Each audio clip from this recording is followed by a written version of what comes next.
کیا میت کو سرد کھانے میں رکھنے سے اس کو اذیت ہوتی ہے؟ اعلیٰ حضرت رحمۃ اللہ علیہ نے جو حدیثیں نقل کی فتح رضویہ شریف میں کہ جس طرح زندہ انسان کو جن چیزوں سے تکلیف ہوتی ہے تو فوت شدہ یا مرے ہوئے انسان کو بھی ہوتی ہے. جس طرح زندہ انسان کی ہڈی توڑنے سے تکلیف ہوتی ہے اس طرح مردہ کو بھی ہوتی ہے. یہ انسان کے ہڈی توڑنے اس طرح کا ہے. تو بال توڑنا بھی منع لکھا ہوا ہے باہر شریف میں کہ بال نہ توڑا جائے. پوسٹ مارٹم بھی ہوتے ہیں کس طرح کاٹ پیٹ کے، مطلب ہے بڑا اذیت والا معاملہ. اللہ پاک رحمت کی نظر فرمائے بس بغیر پوسٹ مارٹم کے عافیت کے ساتھ قبر تک پہنچ جائیں جنت البقیع کے اندر خیر کے ساتھ.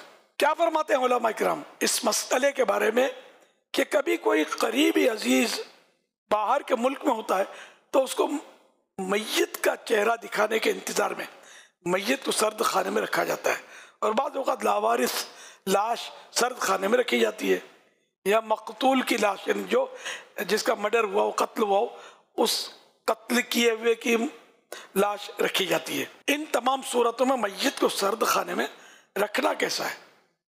نوٹ: لاوارث لاش اور مقتول کے متعلق معلومات یہ ہیں کہ لاوارث لاش کو بغیر سرد خانے میں رکھے دفن کر دیا جائے تو اس پر کوئی گرفت نہیں ہوتی بلکہ دفن کر سکتے ہیں.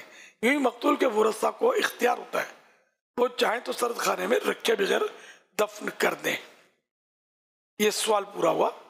سوال میں کچھ نے نوٹ لکھا ہے، اس کا جواب جو ہے سوال میں مذکور یعنی سوال میں بیان کی ہوئی کسی صورت میں میت کو سرد خانے میں رکھنا جائز نہیں ہے.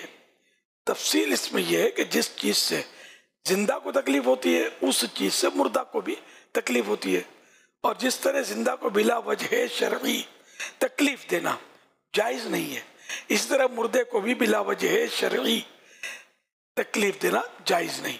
اور سرد خانے میں اگر زندہ کو تھوڑی دیر کے لیے رکھا جائے تو اس سے بھی سخت تکلیف ہوتی ہے کہ وہاں ٹیمپریچر مائنس میں ہوتا ہے، لہذا اس سے میت کو بھی تکلیف ہوتی ہے. اور کسی قریبی کو میت کا چہرہ دکھانا وغیرہ ایسے اعذار یعنی یہ ایسی وجوہات اور ایسے اسباب ایسے ریزنز نہیں کہ جن کے لیے میت کو تکلیف دینا جائز ہو سکے. سرد خانے میں کولڈ اسٹوریج میں رکھنے سے جو تکلیف ہوتی ہے وہ قبر پر پیشاب پاخانے سے ہونے والی تکلیف اور قبر پر چلنے کی تکلیف سے کہیں زیادہ ہے. یہ تو بدرجہ اولا ناجائز ہوگا.